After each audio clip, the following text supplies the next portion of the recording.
Welcome to channel 3. ఈరోజు మన chit-chat with leader కార్యక్రమంలో గన్నవరం నియోజకవర్గం బొమ్మలూరు గ్రామ సర్పంచ్ కాటూరి విజయభాస్కర్ గారు మనతో ఉన్నారు. సార్ నమస్కారం అండి. నమస్తే సార్.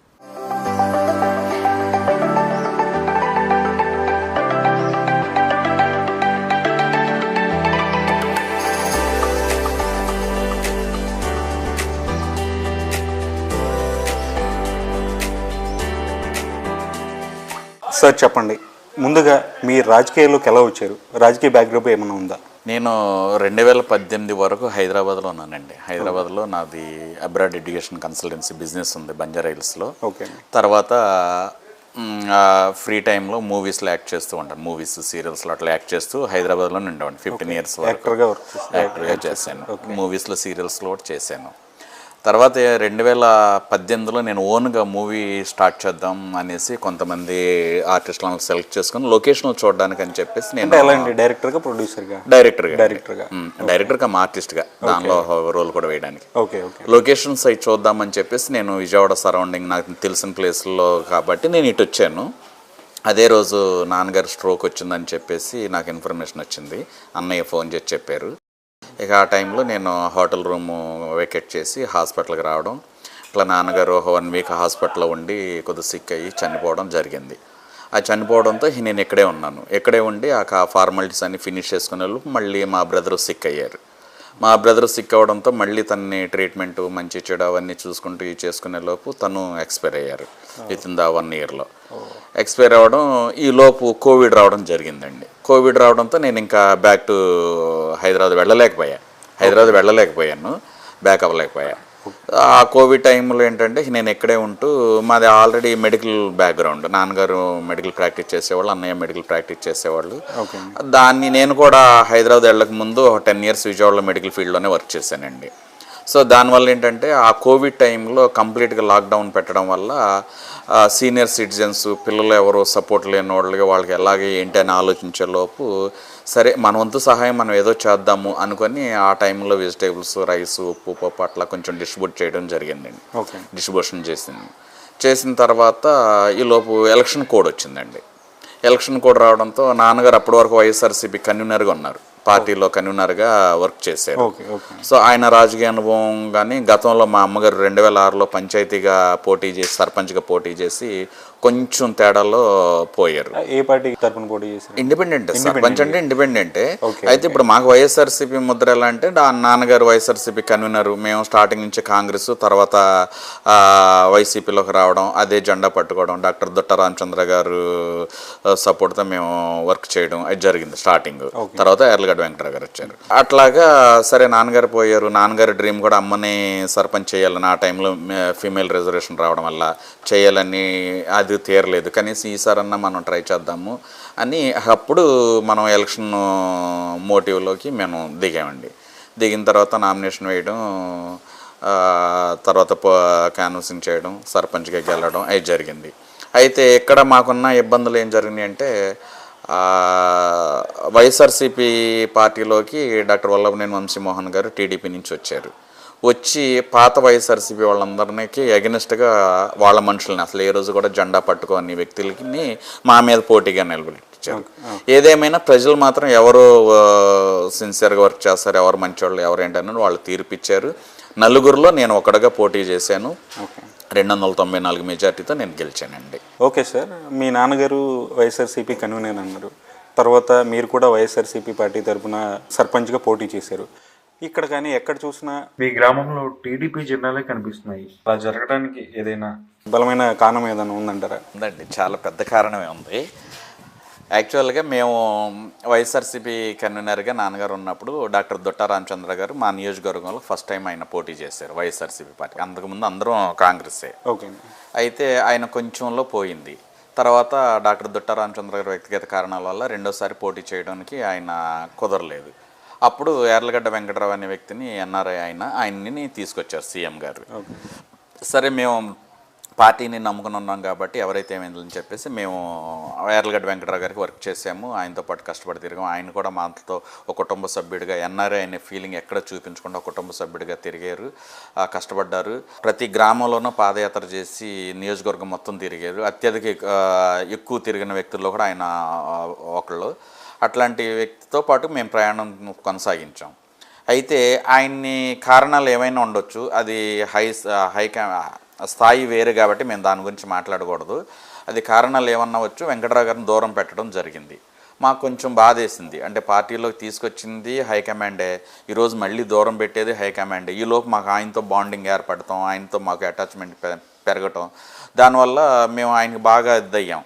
అయినా సరే మేము పార్టీకి కట్టుబడి ఉన్నాం కాబట్టి డాక్టర్ వల్లభనేని వంశీమోహన్ గారు టీడీపీ నుంచి వైసీపీలోకి రావడం, సరే ఎవరు ఏమైతే ఏమైంది, అప్పుడు దట్టా రామచంద్ర గారు చేస్తాం, తర్వాత వెంకటరావు గారికి చేసాం, తర్వాత ఇప్పుడు వంశీ గారు అన్నారు ఆయనకి చెయ్యాలి, పార్టీ హైకమాండ్ ఏదంటే అది అనుకొని మేము చేసాం. ఆయన్ని ఫాలో అవుతూ చేసాం. ఈలోపు మధ్యలో సర్పంచ్ ఎలక్షన్లు జరిగినాయి. సర్పంచ్ ఎలక్షన్లు జరిగినప్పుడు మేము పాత వైఎస్ఆర్సీపీ వాళ్ళం స్టార్టింగ్ నుంచి మేము అట్లా ఉన్నాము, అట్లాగే మేము పోటీ చేద్దామని చెప్పి ప్రతి ఊరిలో, ఒక్క బొమ్మలూరు అని కాదు, ప్రతి గ్రామంలో కూడా వైఎస్ఆర్సీపీ ఫస్ట్ నుంచి కష్టపడుతున్న వాళ్ళు నిలబడ్డారు. అయితే వల్లభనేని వంశీమోహన్ గారికి తెలిసి జరిగిందో తెలియజరిగిందో మాకైతే తెలియదు, కానీ ప్రతి ఊరిలో టీడీపీ నుంచి వచ్చిన వ్యక్తి మాకు పోటీగా నిలబడ్డారు. టీడీపీ నుంచి వల్లభనేని వంశీమోహన్ గారితో పాటు ఎవరెవరైతే పార్టీలోకి వచ్చారో ప్రతి ఒక్క ఊరిలో ఆ వ్యక్తి మాకు పోటీగా నిలబడ్డారు. సో మేము యాక్చువల్గా పోటీ పడాల్సింది టీడీపీ పార్టీతో పోటీ పడాలి. కానీ ఇక్కడ విచిత్రం ఏంటంటే ఎమ్మెల్యే గారు వచ్చిన తర్వాత వైసీపీ నుంచి వైసీపీ పోటీగా జరిగింది. ఆల్మోస్ట్ అన్ని గ్రామాల్లోనూ మద్దతుదారులు వైసీపీ టు వైసీపీ జరిగింది. మా గ్రామంలో కూడా అలాగే జరిగితే నాకు 4 పోటీ చేశారు. 4లో నేను ఒకటిగా విజయం సాధించాను. ఆ విజయం సాధించి 294 మెజార్టీతో నేను వచ్చాను. అయితే నేను అట్లా కంటిన్యూ చేసుకుంటూ సర్పంచ్గా గెలిచాను. సరే ఏదేమైనా ఎవరు పోటీ నిలబడినా, ఎవరో ఏ పార్టీ నుంచి వచ్చినా, ఏదేమైనా సర్పంచ్గా గెలిచాను కాబట్టి ఇక నా గ్రామానికి నాకు ఒక అవకాశం దేవుడు కల్పించాడు. ఇంతమంది జనాభాలో నాకు ఒక అవకాశం నాకే వచ్చిందంటే నేను చాలా అదృష్టం చేసుకున్నాను, పుణ్యం చేసుకున్నాను. అందుగురించే గ్రామానికి ఏదో ఒకటి చేసుకుందాం అనే ఉద్దేశంతో ప్రతి విషయంలోనూ ముందుండి ప్రతి దానికి నేను ప్రోటోకాల్, ఎమ్మెల్యే విషయంలో ప్రోటోకాల్ కానీ, ఎమ్మెల్యే గారికి వ్యతిరేకంగా కార్యకలాపాలు కానీ ఇటువంటి ఏట్లకి పాల్పడకుండా ప్రతిదానికి పార్టీకి కట్టుబడి ప్రతి విషయంలోనూ నేను ముందే ఉండడం జరిగింది. బాపులపాడు మండలంలోనే నేను యాక్టివ్గా ఉండే సర్పంచ్లో నేను ప్రథమ అవ్వచ్చు, 2వ వార్డు అవ్వచ్చు, 3వ వార్డు అవ్వచ్చు, ఏదన్నా కానీ యాక్టివ్గా మాత్రం ఉండేవాడిని. అయితే ఈ క్రమంలో ఎమ్మెల్యే గారి పేరు చెప్పుకున్న కొంతమంది గ్రామంలో ప్రతిదాన్ని మాకు అడ్డుకోవడం, ఏ పని చేసినా సరే మా క్రెడిట్ మాకు వస్తుందనో మరి ఇంకేమో మాకు తెలియదు, కానీ ప్రతి విషయంలో కూడా మాకు ఆయనకి సంబంధించిన కొంతమంది వార్డు మెంబర్లని మాకు వ్యతిరేకంగా మాట్లాడించడం, ఆయన మద్దతుదారులని మాకు వ్యతిరేకంగా మాట్లాడించడం, తీర్మానాలను అవనీయకపోవడం, ఏ పని మొదలుపెట్టినా ఇప్పుడు గ్రామంలో జగనన్న కాలనీ శాంక్షన్ అయినప్పుడు వీళ్ళకి కొన్ని మట్టి అవసరాలు పడతాయి, ఆ మట్టి పెడదామంటే వెంటనే వాళ్ళ మనుషులు ఇచ్చి అడ్డుకోవడం, గొడవలు చేయడం అట్లా చేసేవాళ్ళు. అయినా సరే నేను వాళ్ళు అడ్డుకోవడం వల్ల 2 రోజులు అయ్యే పని 10 రోజులు అయ్యేది, పని మాత్రం ఆపేవాడిని కాదు. అట్లాగా చేయడం జరిగింది. సరే అయిపోయింది. కానీ ఈ క్రమంలో నా మీద కేసులు పెట్టడం జరిగింది. అది ఎమ్మెల్యే గారు కూడా తెలుసు, కానీ ఎక్కడ ఆయన ఖండించలా. వాళ్ళ మనుషులు ఎమ్మెల్యే గారి పేర్లు చెప్పుకున్న వాళ్ళే నా మీద కేసులు పెట్టడం జరిగింది. అధికార పార్టీలో ఉన్న ఒక సర్పంచ్ని సేమ్ పార్టీలో ఉన్న వ్యక్తి సేమ్ పార్టీలో ఉన్న సర్పంచ్ మీద కేసులు పెట్టడం జరిగింది. అట్లాగే నా పక్కన తిరిగే నా మనుషుల మీద కూడా కేసులు పెట్టడం జరిగింది. ఎవరన్నా చిన్న చిత్తగా ఏమన్నా పొరపాట్లు జరిగితే మాట్లాడి సర్ది చెప్పాల్సిన పోలీసు వ్యవస్థలో కూడా వీళ్ళు దూరి వాళ్ళ మీద కేసు పెట్టండి అని చెప్పడం జరిగింది. అట్లా నా మీద అయితేనేమి, నా మనుషుల మీద అయితేనేమి, మా కుర్రోళ్ళ మీద అయితేనేమి కేసులు పెట్టి వేధించడం జరుగుతుంది. అది ఆల్రెడీ ఎమ్మెల్యే దృష్టికి కూడా మేము తీసుకెళ్ళాం చాలాసార్లు. సార్ ఇట్లా జరుగుతుంది, మనకి బొమ్మలూరులో మా గ్రామంలో వైఎస్ఆర్సీపీకి యార్లగడ్డ వెంకటరావు గారు పోటీ చేసినాడు, 550 మెజార్టీ వచ్చింది టీడీపీ మీద. సో మెజార్టీ వచ్చిన ఊరు గ్రామం అది, దయచేసి మీరు కలగ చేసుకోవాలి. అక్కడ ఆల్రెడీ చీలుకలు వచ్చేసినాయి, ఇదే పెరిగితే రేపు ఎలక్షన్ టైంలో ఇబ్బంది అవుద్ది. నా హయాంలో మా పార్టీకి మైనస్ రాకూడదని నాకు చిన్న కోరిక అని చెప్పి ఎమ్మెల్యే గారు కూడా నేను చాలా విషయాల్లో చెప్పాను. ఎమ్మెల్యే గారి పిఏకి వాళ్ళ అనుచరులు కూడా, లీడ్ చేసే అనుచరులు కూడా నేను చాలాసార్లు వాళ్ళకి విన్నవించడం జరిగింది. కానీ ఎవరూ పట్టించుకోవాలా, వాళ్ళ మనుషులకే వాళ్ళు సపోర్ట్ చేయడం జరిగింది. ఎంఆర్ఓ ఆఫీస్కి వెళ్తే మాకు ఏ పనులు జరగవు, ఎంపీడీఓ ఆఫీస్కి వెళ్తే మాకు ఏ పనులు జరగవు. వాళ్ళ మాకు పంచాయతీ సర్పంచ్కి ఈఓ ఉంటారు, ఎగ్జిక్యూటివ్ ఆఫీసర్. ఆ ఈఓ సర్పంచ్నే ఫాలో అవ్వాలి, సర్పంచ్ ఆ ఆదేశాలను అమలు చేయాలి. కానీ చివరికి ఈఓ అనే వ్యక్తి కూడా ఎమ్మెల్యే మనుషులు చెప్పు చేతలో ఉన్నారు తప్ప మాకు ఏ రోజు ఏ రకంగా కూడా కోఆపరేట్ చేయాలి. పైగా నేను సర్పంచ్గా ఎక్కినప్పుడు మా పంచాయతీ 8 నెలలు మైనస్లో ఉంది. దాన్ని నేను ఖర్చులు తగ్గించుకుంటూ 4 నెలలకు ఇప్పుడు తగ్గించా. ఇంకా 4 నెలలు కూడా నేను దిగిపోయే లోపు ప్లస్ మైనస్లో ఉన్న పంచాయతీని ప్లస్ చేస్తా. అది నా వరకు నేను చేసుకుంటా. కానీ నాకు ఏ రకమైన సహాయ సహకారాలు ఎమ్మెల్యే నిధులు కానీ, ఎంపీపీ నిధులు కానీ, లేకపోతే ప్రభుత్వం నుంచి అయితే అసలు ఏ గ్రాంట్స్ లేవు. అట్లా అయినా సరే నేను చేసుకుంటూ ముందుకు వెళ్ళిపోతున్నా. అయితే ఈ కేసులతో వేధించడం మాకు ఇబ్బంది కలిగించింది. అసలు మేము అధికార పార్టీలో ఉన్నామా, ప్రతిపక్షంలో ఉన్నామా మాకు అర్థం కాల. ఈలోపు మాకు యార్లగడ్డ వెంకటరావు గారు మళ్ళీ యాక్టివ్గా రావడం జరిగింది. ఓ మీటింగ్ పెట్టారు. ఆ మీటింగ్కి మేము అందరం వెళ్ళడం జరిగింది. ఆయనప్పటికీ పార్టీ మారతారన్న విషయం కూడా మాకు తెలియదు. మేము కూడా మారాలన్న ఆలోచన మాకు లేదు. ఆయనతో పాటు సరే వద్దనుకున్న వాళ్ళని పట్టుకొని వేలాడటం ఎందుకు, కావాలి మీరు నాతో ఉండండి, నాకు మీరు కావాలి, మిమ్మల్ని ఎప్పుడు వదులుకోను, నేను అనుకున్న వ్యక్తి కావాలా, వద్దు అని మనం లెక్క చేయని వ్యక్తి కావాలని మేము నిర్ణయించుకుంటే నాకు కావాలన్న వ్యక్తే బెటర్ అనిపించింది. అందుగురించే మేము సీఎం మినిస్టర్లు ఆ రేంజ్ స్థాయి నాయకులు కాదు. మేము నియోజకవర్గంలో ఎమ్మెల్యే వరకే మా పరిధి, మా లిమిట్. మేము ఏదన్నా సరే మా మంచి చెడు చూడాల్సింది కూడా ఎమ్మెల్యే గారే. సో మన రేంజ్ ఎక్కడి వరకే కాబట్టి ఇంతో మంచిగా ఉంటే చాలు. రేపు ఎప్పుడన్నా మిగతా రిమైనింగ్ 2 years 2 సంవత్సరాల్లోనన్నా మన గ్రామానికి ఏదన్నా మంచి చెడు జరుగుద్దనే ఉద్దేశంతో వద్దనుకున్న వాళ్ళతో వద్దనుకున్నాము, కావాలనుకున్న వాళ్ళ దగ్గరికి కావాలని వెళ్ళాము.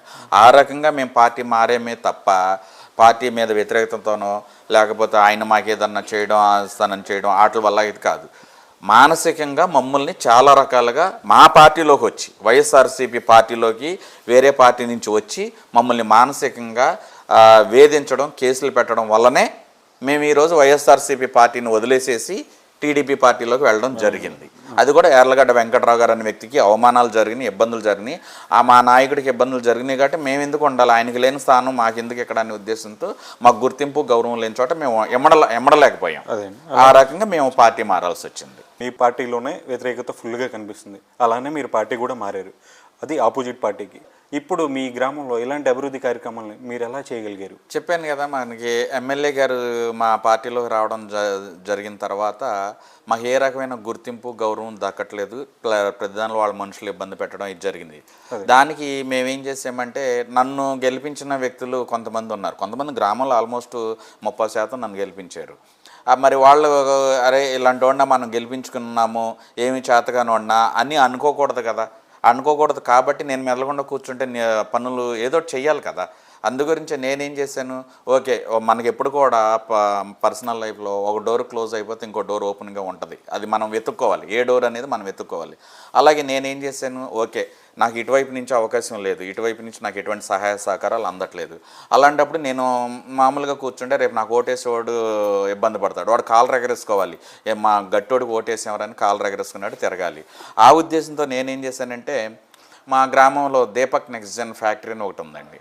ఆ ఫ్యాక్టరీ ఎండి అడుసుమిల్లి సుబ్రహ్మణ్యేశ్వరరావు గారు ఉన్నారు. ఆయన మాకు సిఎస్ఆర్ అనేది ఉంటుంది ఒకటి, ఏ కంపెనీకి అయినా సిఎస్ఆర్ అనేది ఉంటుంది, కార్పొరేట్ సోషల్ రెస్పాన్సిబిలిటీ అనేది. దాని నిమిత్తం 2% ఆ దగ్గరలో ఉన్న విలేజెస్కి ఆయన, మా విలేజ్ అని కదా ఎక్కడైనా సరే 2% ఆయన ఖర్చు పెట్టాలి. దాని ప్రకారం మేము వెళ్ళి మేము అవన్నీ ఆ రూల్స్ మేము మాట్లాడాల. మేము ఆయన దగ్గరికి వెళ్ళి, సార్ మాకు ఇది కావాలి, మాకు అది కావాలి, మాకు ఎలా కావాలి, అది కావాలి, ఏది అడిగినా సరే 2 నిమిషం మాట్లాడకుండా అబ్బా ఇప్పుడు కాదులే అబ్బా తర్వాత చూద్దామనో, లేకపోతే మొన్న దానికే ఖర్చు పెట్టాం కానీ ఏం మాట్లాడరు. ఏది కావాలని ఆయన దృష్టికి తీసుకెళ్తే వెంటనే చేద్దాం, రెండో మాట ఉండదు, ఇక ఒకటే సింగిల్ వర్డ్ చేద్దాం, దానికి కావాల్సిన ఏమిటో అనేది వీళ్ళతో మాట్లాడనని వాళ్ళలో ఒక మనిషికి చెప్పేవాళ్ళు. దాని ప్రకారం నేను ఈ పనులన్నీ చేసుకుంటూ వచ్చాను. బరెల్ గ్రౌండ్ అయితే మీ రోడ్లు అయితేనేమి, ఇంకా కొన్ని ఇంకా చాలా విషయాల్లో మీకు చెప్పొచ్చు. నేను మీకు చూపిస్తాను. ఇప్పుడు మీరు నాతో పాటు వస్తే నేను ఏమేమి చేయించానని చూపిస్తాను. వాటిలో 60% నాకు ఆయన సహాయ సహకారాలు అందించారు, ఇక మీదట కూడా చేస్తారు.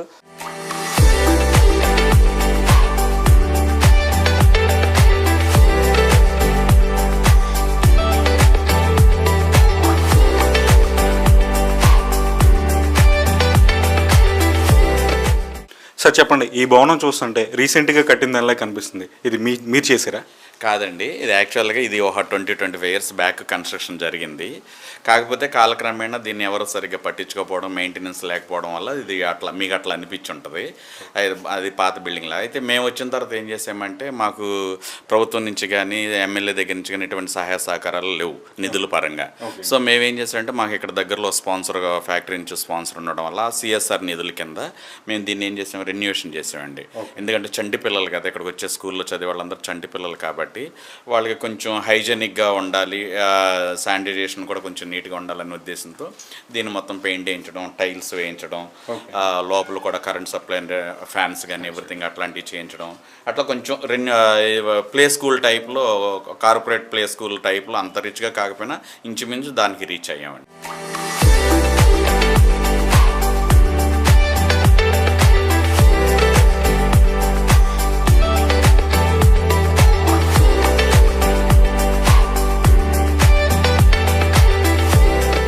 అభివృద్ధిలో భాగంగా ఇదొకటండి, దాదాపుగా హిందూ శ్మశానం, బరెల్ గ్రౌండ్ అంటారు, హిందూ శ్మశానం గోడ ఇది.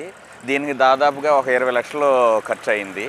ఇది ఇక్కడ మీకు ఇందాక చెప్పినట్టుగా స్పాన్సర్ ఒక ఫ్యాక్టరీ ఆయన ఉన్నారు కదా, ఆ ఫ్యాక్టరీ అయిన దీపక్ నెక్జన్ ఫ్యాక్టరీ అని చెప్పి మా గ్రామంలో ఒక ఇండస్ట్రీ ఉందండి. ఆ ఇండస్ట్రీలో ఆయన్ని మేము సిఎస్ఆర్ నిధుల కింద ఇది అడిగితే, ఇది దగ్గరగా ఒక 4 ఎకరాల దాకా ఇది ఉంటుంది. దానికి చుట్టూరు కాంపౌండ్ వాళ్ళు ఆయనే కట్టించారు. ఇది ఎప్పటి నుంచో నాకు తెలిసి, ఈ ఊరు వచ్చిన దగ్గర నుంచి, ఈ ఊరు ఏర్పడిన దగ్గర నుంచి కూడా ఇక్కడ శ్మశానం గోడకి రోడ్డు మీద కాలుస్తున్నట్టు ఉండేది, బాడీస్ని కానీ ఖననం చేస్తున్నట్టు ఉండేది. ఎవరన్నా ఆడపిల్లలు కానీ ఎవరన్నా చిన్నపిల్లలు కాలేజీలు కట్టేటి వాళ్ళని భయపడేవాళ్ళు. దాన్ని దృష్టిలో పెట్టుకుని మేము ఫ్యాక్టరీ అని అడిగితే మాకు వెంటనే స్పందించి మాకు ఇది కట్టారు. దాదాపుగా 20 లక్షల పైనే దీనికి పెట్టిన ఖర్చు. కాంపౌండ్ వాళ్ళు కట్టేయడం వల్ల ఇది కొంచెం ఇప్పుడు హై సెక్యూర్ కానీ చక్కగా నీట్గా బాగుందండి. మా గ్రామంలో అభివృద్ధిలో భాగంగా ఇది కూడా ఇది. దీనికి ఎటువంటి గవర్నమెంట్ నిధులు కానీ ఎమ్మెల్యే నిధులు కానీ లేవు. ఓన్లీ మాకు స్పాన్సర్ ద్వారా కట్టించిన గోడ అండి ఇది.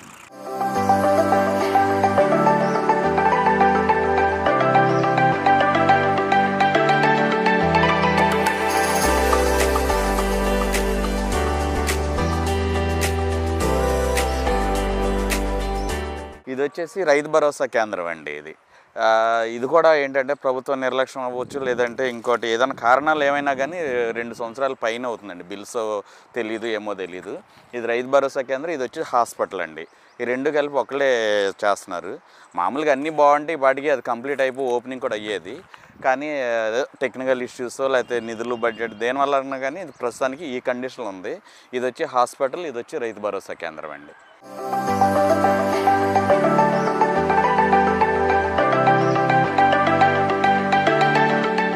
ఇది వచ్చేసి మనకి ఇంతకుముందు ప్రాథమిక ఆరోగ్య కేంద్రంగా ఉండేదండి, హాస్పిటల్ బిల్డింగు. అయితే మనకు రోడ్ ఎక్స్టెన్షన్లో, రోడ్డు వైడింగ్లో ఈ బిల్డింగ్ని మొత్తం పూర్తిగా తీసేయడం వల్ల ఏం జరిగిందంటే, వీళ్ళు 2 బిల్డింగ్లో ఉంటున్నారు. మెడికల్ స్టాఫ్ అంతా 2 బిల్డింగ్లో ఉంటున్నారు. ఎందుకంటే మనకి ప్రాథమిక ఆరోగ్య కేంద్ర కన్స్ట్రక్షన్ జరుగుతుంది కాబట్టి 2 బిల్డింగ్లు ఉంటున్నారు. నేను గెలిచిన వెంటనే గడప గడప అనే ఉద్దేశంతో నేను తిరగడం వలన ఈ మెడికల్ సిబ్బంది ఏం చేశారంటే, మాకు కోవిడ్ టైంలో మాకు ఎవరో 2 బిల్డింగ్ ఇవ్వట్లేదండి, మాకు బిల్డింగ్ కావాలి ఏదన్నా అంటే ఎవరు ఇవ్వట్లా. కోవిడ్ టైంలో ఎవరు బిల్డింగ్ ఇవ్వట్లా.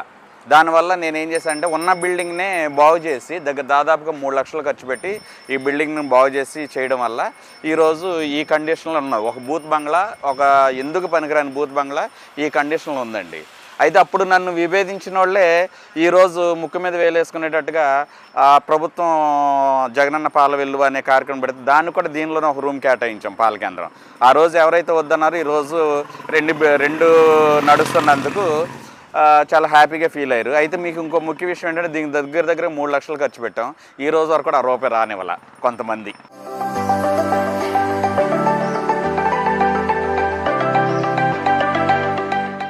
ఇది సీసీ రోడ్లు అండి. అంటే ఇట్లాంటి గ్రామంలో మిగతావి చాలా ఉన్నాయి. అట్లాంటివి కూడా మేము సీసీ రోడ్లు ఎప్పటి నుంచో, అంటే ఇంతకుముందు వేసినట్లు మిగిలిపోయినవన్నీ ఒక 5-6 రోడ్లు ఉన్నాయండి. 5-6 రోడ్లు కలిపి మేము సీసీ రోడ్లు కూడా మేము వేయించామండి. దీనికి మాత్రం ఎమ్మెల్యే నిధులు గడపకి తిరిగినప్పుడు సచివాలయానికి 20 లక్షలు కేటాయించారు సీఎం గారు. ఆ నిధులతో వేయించినవి ఇవి పట్టుబట్టి వేయించుకున్నాం మేము. యాక్చువల్గా ఆయన గడపకు ఆపేశారు. మా టైంలో ఆపేసినట్టయితే మాకు ఇవి కూడా అయ్యేవి కాదు. మేము కావాలని వేయించుకున్నామండి ఇవి. అది ఎట్లాంటి సీసీ రోడ్లు ఇంకా చాలా ఉన్నాయి గ్రామంలో.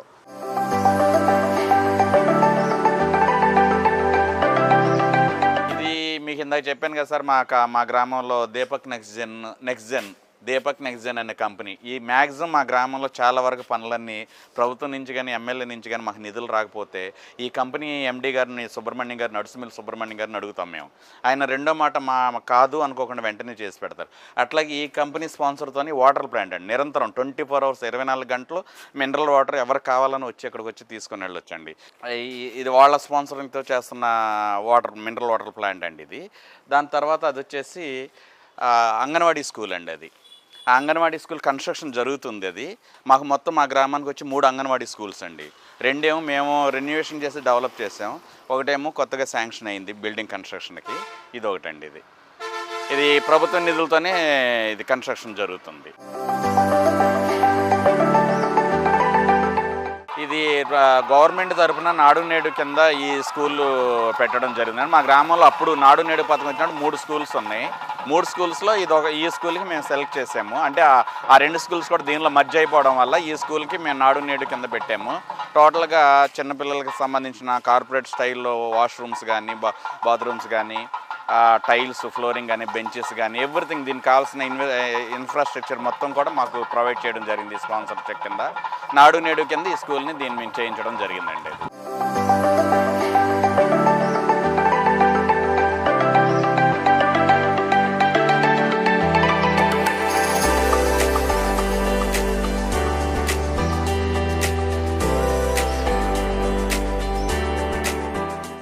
ఇది వచ్చేసి మా గ్రామానికి సంబంధించి జగనన్న కాలనీ అండి. సెంటున్నర స్థలంలో 240 ఫ్లాట్ల దాకా వచ్చింది దాదాపుగా.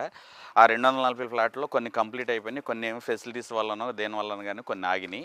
ఏదేమైనా మా తరఫున యాజ్ ఫర్ సర్పంచ్గా నా తరఫున నేను చేసిన పని ఏంటంటే, ఆ రోజు కన్స్ట్రక్షన్కి కుదరకపోవడం వల్ల, పరిస్థితులు బాగోపోవడం వల్ల అసలు ఏ ట్రాలీ కానీ ట్రక్ కానీ వెళ్ళకపోతే నేను వెంటనే గ్రావెల్ రోడ్డు వేయించడం, డిపార్ట్మెంట్ వాళ్ళ మీద ఒత్తిడి తీసుకొచ్చి కరెంట్ లైన్స్ వేయించడం, తర్వాత బోరు అంటే కన్స్ట్రక్షన్ ఏదన్నా జరగాలంటే కంపల్సరీగా మనకు వాటర్ కావాలి. వాటర్ లేకోకుండా సిమెంట్ పని అనేది జరగదు. అందుకనే నేను ఒత్తిడి చేసి బోర్లు వేయించడం, ఏదన్నా కానీ కొంచెం మా ఒత్తిడి వల్ల కొంచెం ఇంత స్పీడ్గా జరగడం అనేది మాకు ఒక సంతోషకరంగా ఉంది. ఆల్మోస్ట్ 80% ఇళ్ళు కన్స్ట్రక్షన్ అయిపోయినాయండి. ఇంకేనో సెంటిమెంటల్ వీటి వల్ల చాలామంది గృహప్రవేశం చేయలేదు, కానీ పండుగ వెళ్ళిన తర్వాత, సంక్రాంతి వెళ్ళిన తర్వాత చాలామంది గృహప్రవేశం కూడా చేస్తారు.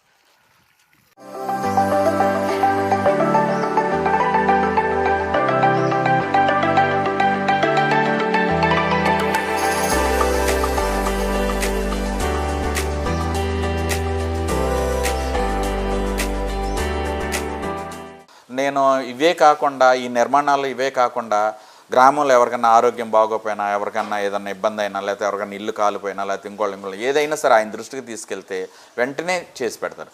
ఆ కోణంలో నేను స్పాన్సర్స్ ద్వారా నేను చేయించుకున్నాను తప్ప ఎమ్మెల్యే నిధులు కానీ, ఎంపీపీ నిధులు కానీ, ప్రభుత్వ గ్రాంట్లు కానీ వీటి వల్ల నేను ఎంతవరకు ఒక్క రూపాయి కూడా చేయలే. మేము కూడా చూసాం, గ్రామంలో చాలా అభివృద్ధి కనిపిస్తూ ఉంది. కానీ దీనికి ఏమైనా మీకు గుర్తింపు కలిగిందా? జిల్లా స్థాయిలో ఉత్తమ పంచాయతీ అవార్డు నేను గెలిచిన 2.5 సంవత్సరాల్లోనే సాధించాం. అంటే అది నా ఒక్కడదని నేను చెప్పలేను. సమిష్టి కృషి, గ్రామస్తులు అవ్వచ్చు, పంచాయతీ బోర్డు మెంబర్స్ అవ్వచ్చు, ప్రభుత్వ ఉద్యోగులు అవ్వచ్చు, అందరూ సమిష్టి కృషితోనే ఏదైనా వస్తుంది, ఒకటి వల్ల ఏది రాదు. ఉత్తమ పంచాయతీ అవార్డు జిల్లా స్థాయిలో సాధించాం. మండల స్థాయిలో 4 అవార్డులు సాధించాం. మండలం స్థాయిలో కూడా ఇస్తారు 4 అవార్డులు. జిల్లా స్థాయిలో ఉత్తమ పంచాయతీ అవార్డు సాధించాం. కానీ ఇంత నేను గ్రేట్ అచీవ్మెంట్ చేశానని చెప్పి ఎమ్మెల్యే దృష్టికి తీసుకెళ్తాను, ఎమ్మెల్యే గారి దగ్గరికి వెళ్తే అక్కడ ఏదో విషయం మీద ఆయన నాకు కొంచెం క్లాస్ స్పీకర్. అంటే నాకు ప్రతి చోట కూడా అవమానాలు ఎదురవుతూనే ఉన్నాయి, కానీ నేను చేసిన పనిలో నన్ను అప్రిషియేట్ చేసింది మాత్రం చాలా తక్కువ. అంటే నా మనుషులు కాకుండా నేను అనేది హైర్ అఫీషియల్స్ నియోజకవర్గ స్థాయిలో కానీ అదే ఇంకోళ్ళు అయితే ఈరోజు నేను సాధించిన ఘనతకి పెద్ద గ్రేట్ అచీవ్మెంట్ ఇదే సెలబ్రేషన్సే జరిగేవి. కానీ అలా ఏం జరగల. సరే మన బ్యాడ్ లక్, కానీ నేను సాధించింది అయితే చరిత్రలో అయితే నిలబడిపోద్ది కదా. మా గ్రామానికి ఉత్తమ పంచాయతీ అవార్డు జిల్లా స్థాయిలో కలెక్టర్ కె రాజాబాబు గారి చేతుల మీదుగా నేను అందుకోవడం జరిగింది. నేను ఈఓ గారు ప్రసాద్ గారు వెళ్ళి అందుకోవడం జరిగింది. దానికి సంబంధించిన పనులు వాళ్ళు వచ్చి సెంట్రల్ టీం వచ్చి సెలెక్ట్ చేసుకున్నారు. స్టేట్ లెవెల్లోనో లేకపోతే నియోజకవర్గ స్థాయిలోనో వాళ్ళు వచ్చి రికమెండేషన్లతోనో చేసుకున్నది కాదు. నరేంద్ర మోడీ గారు పంచాయతీ రాజధాని నుంచి మహాత్మా గాంధీ గ్రామీణ పంచాయతీ రాజ్ నుంచి సెంట్రల్ టీం వాళ్ళు వచ్చి ప్రతిదీ క్షుణ్ణంగా ఎంక్వైరీ చేసుకొని ప్రతిదీ చూసి మనకు ఉత్తమ పంచాయతీ అవార్డు ఇవ్వడం అనేది జరిగింది. వచ్చే వరకు కూడా మాకు తెలియదు. రీసెంట్గా మనకి ఎలక్షన్లు రాబోతున్నాయి. ఏ పార్టీ గెలవబోతుంది? ఇక్కడ గన్నవరం నియోజకవర్గంలో ఎవరు గెలవబోతున్నారు? పార్టీలు ఏం గెలుస్తాయని అంత పెద్ద జడ్జిమెంట్ నేనైతే ఇవ్వలేను, కానీ నా స్థాయి కూడా అది కాదు. కాకపోతే యార్లగడ్డ వెంకటరావు గారు అనే వ్యక్తి మాత్రం అఖండ మెజార్టీతో గెలుస్తారు, అది మాత్రం పక్క. మీరు ఏ సందులోకి వెళ్ళినా ఎక్కడికి వెళ్ళినా సరే, ఈ నియోజకవర్గం కాదు స్టేట్ లెవెల్లో మీరు ఈ ప్రశ్న ఎక్కడ అడిగినా చెప్పేది గన్నవరం నియోజకవర్గంలో ఎవరు గెలుస్తారంటే అవతల వ్యక్తి ఎవరన్నామని మాకు అనవసరం. యార్లగడ్డ వెంకటరావు గారు అఖండ మెజార్టీతో ఈసారి గన్నవరం నియోజకవర్గంలో శాసనసభ్యులుగా ప్రమాణ స్వీకారం చేస్తున్నారు. మినిస్టర్గా ఒకవేళ ఆయన పోటీ చేసిన గవర్నమెంట్ ప్రభుత్వం వస్తే మినిస్టర్గా వచ్చినా ఆశ్చర్యపోవడం అవసరం లేదండి. ఓకే. ఎందుకంటే దాని కారణాలు కూడా చాలా ఉన్నాయి. ఏ వ్యక్తి అయినా సరే, ఏ ప్రభుత్వం అయినా సరే, గ్రామ స్థాయిలో గడప గడపే తెల్లారు లెగిస్తే గడప గడపకే టచ్లో ఉన్న వ్యక్తి ఎవరైనా ఉన్నారు అంటే అది ఒక సర్పంచే. పార్టీలతో సంబంధం ఉండదు, వర్గాలతో సంబంధం ఉండదు, కులాలతో సంబంధం ఉండదు. సర్పంచ్ అట్లా వెళ్తే ప్రతి ఒక్కళ్ళు గౌరవించడంలో కానీ, సమస్యలు చెప్పడంలో కానీ, బాగున్నారంట మంచి చెడు మాట్లాడటం కానీ జరిగేది ఒక్క సర్పంచ్కి. ఆ సర్పంచ్ని నిర్లక్ష్యం చేస్తే నీకు ఇంకా వర్క్ చేసేది ఎవరు? నీ ప్రభుత్వానికి కానీ, పార్టీకి కానీ. ఒకటి. రెండోది వచ్చేసి ఈ వైఎస్ఆర్సీపీ గవర్నమెంట్ వచ్చేసరికి సర్పంచులను నిర్లక్ష్యం చేశారు, కార్యకర్తలను నిర్లక్ష్యం చేశారు, నాయకులను నిర్లక్ష్యం చేశారు. త్రూ వాలంటీర్స్, సచివాలయం స్టాఫ్, సీఎం మధ్యలో ఇంకెవరూ లేరు. మరి రేపు ఓట్లు వాళ్ళైతే వేయించలేరు, వాళ్ళకి కొన్ని పర్సనల్ ఎజెండా ఉంటుంది, దాని ప్రకారం వెళ్తారు తప్ప మనకి ఇదేదో చేశారు కాబట్టి ఇది చేద్దాం అనేది ఏం చేయరు. సో ఈ టైప్ ఆఫ్ నేచర్లో వెళ్తే మాత్రం ఏ ప్రభుత్వం కూడా, ఏ పార్టీ కూడా ప్రభుత్వం నెలకొల్పలేదు. అందుకనే మాకు ఈసారి ఏంటంటే కనీసం మా సర్పంచులకి గౌరవం ఇచ్చి మేమేదో సాధిద్దాం, మేమేదో చేద్దామని మేము ఫస్ట్ గెలుచుని మేము గ్రామానికి వచ్చాము. అలాంటప్పుడు మమ్మల్ని చేసుకొని ఇవ్వాలి. ఆ పనులు కానీ, ఆ అధికారాలు కానీ ఏదన్నా కానీ మమ్మల్ని చేసుకొని ఇవ్వకుండా మా అధికారాలు కట్ చేసి, మా నిధులు కట్ చేసేసి అన్నీ చేస్తే ఇంకా మేమేం చేస్తాం? రేపటి రోజున ఇంకొకరికి మద్దతు ఇవ్వలేం, పోనీ మాకే మళ్ళీ అవకాశం వస్తే వెళ్ళి మాకు చేయండి అని అడగలేం. ఇలాంటి పరిస్థితుల్లో మళ్ళీ ఇదే గవర్నమెంట్ రావాలని మాత్రం ఏ సర్పంచ్ అనుకోడని నా అభిప్రాయం. రేపు మాత్రం ఎట్టి పరిస్థితుల్లో యార్లగడ్డ వెంకటరావు గారు గెలుస్తున్నారు. టీడీపీ అధికారంలోకి రావాలనే కోరుకున్నాం. ఎందుకంటే ఈ గవర్నమెంట్ని చూసాము, మాకు అంతగా ఏమీ అభివృద్ధి లేదు, డెవలప్మెంట్ లేదు. ఎంతసేపు డబ్బులు పంచడమే తప్ప డెవలప్మెంట్ అనేది కనిపించట్లా. కనీసం టీడీపీ అన్నా ఏదన్నా చేస్తుందన్న చిన్న హోప్తో మేము ఆ పార్టీ రావాలని కోరుకుంటున్నాం.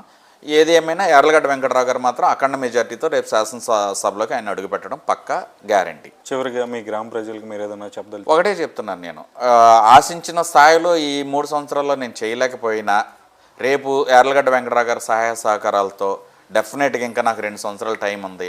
నాకు ఓటు వేసిన ప్రతి ఒక్కరూ కాళ్ళు రగరేసుకొని తిరిగేటట్టు, ఇలాంటి వాడికి మేము ఒక ఓటు వేసాము, గెలిపించాము, ఈడ్రా సర్పంచ్ అంటే ఇట్లా ఉండాలరా అనేటట్టు కాళ్ళు రగరేసుకొని తిరిగేటట్టుగా నేను ఆ 2 సంవత్సరాల్లో చూపిస్తానని మాత్రం నేను మనస్ఫూర్తిగా ప్రమాణం చేసి చెప్తున్నా. నాకున్న ఆ 2 సంవత్సరాలు విలువైన సమయం. ఆ 2 సంవత్సరాల్లో నేనేం చేయాలి, నన్ను నమ్ముకున్న వాళ్ళకి నేనేమి చూపించగలగాలి అనేది మాత్రం నేను 100% చూపిస్తాను. మళ్ళీ నాకు అవకాశం వస్తే మళ్ళీ సర్పంచ్గా పోటీ చేస్తాను. నేను ఇది చేసేనని చూపించి మీ దగ్గరకు వచ్చి నేను ఓట్లు అడుగుతాను అనేది మాత్రం నేను ఖరాఖండిగా మాత్రం చెప్తున్నాను.